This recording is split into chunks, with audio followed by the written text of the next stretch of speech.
sahabat, jumpa lagi di kanal Perspektif dengan Andre Vincent Wenas. Kali ini catatan dari Bro Yosef Herman Wenas tentang teknik atau bagaimana melakukan media intelligence.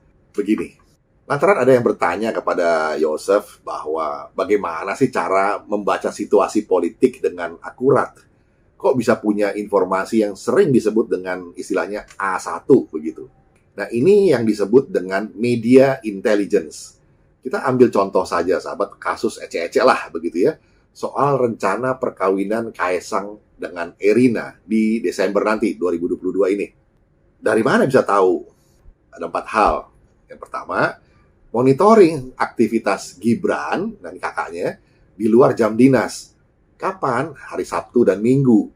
Ternyata sudah beberapa weekend belakangan ini, Gibran kakaknya Kaesang ini bolak-balik Solo Jogja ke keluarga Erina. Yang kedua, dari mana bisa tahu Gibran bolak-balik Solo Jogja? Ini dari mentions-nya wakilnya, Teguh Prakosa, pada kegiatan-kegiatan menggantikan Gibran di beberapa weekend tersebut. Begitu fenomenanya. Nah, yang ketiga, kenapa Gibran yang mewakili keluarga dalam urusan persiapan nikah?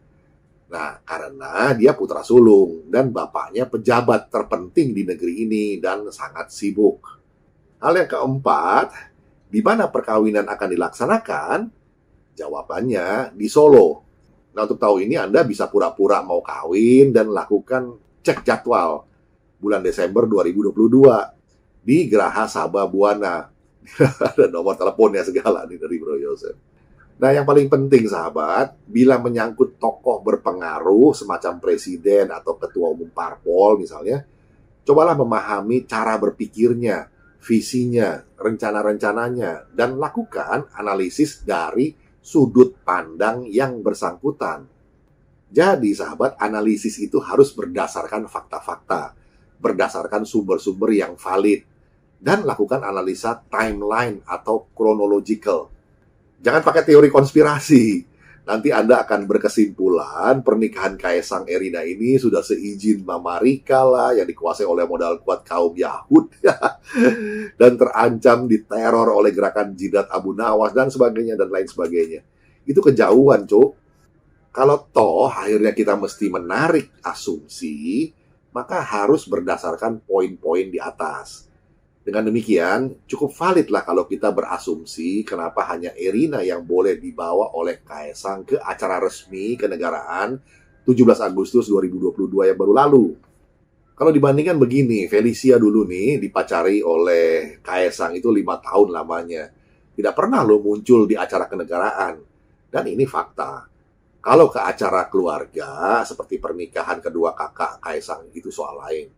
Nah, menurut Bro Yosef, koyong ini in the context of media intelligence, yo mesti dibanding-banding ke. Nah, dari sini pun sahabat, sebetulnya kita bisa membedah sejak kapan Pak Jokowi mulai mengambil sikap terhadap sosok calon mantu terakhirnya itu, dan bandingkan dengan kronologi. Ini fakta, kapan Kaesang Felicia itu putus misalnya. Jokowi ingin seluruh anak mantunya, artinya resmi menjadi bagian keluarga, pada saat ia masih menjabat sebagai Presiden Republik Indonesia dan dalam suasana yang tenang. Sedangkan mulai tahun 2023 sampai Oktober 2024 sudah merupakan tahun politik yang panas. Akan terlalu sibuk untuknya. Nah, sekali lagi ini hanya contoh soal yang ecek-ecek lah begitu ya. Intinya dari media intelligence itu adalah kemampuan melakukan bedah forensik di pikiran kita tanpa terseret dengan fantasi-fantasi subjektif kita sendiri. Pada akhirnya, sahabat, kita akan mampu membaca suatu pola. Orang-orang intelligence itu percayanya pada prinsip yang mengatakan begini, I don't trust words, I even question actions, but I never doubt patterns. Jadi, dia nggak percaya sih orang ngomong atau kata-kata begitu, bahkan action juga perlu diragukan. Tapi kalau sudah terbentuk satu pola, itu tidak terbantahkan. Begitu kira-kira. Demikian sahabat, catatan dari Bro Yosef Herman Wenas tentang bagaimana melakukan media intelligence. Kiranya bisa menjadi perspektif. Kita jumpa lagi di session berikutnya. Terima kasih.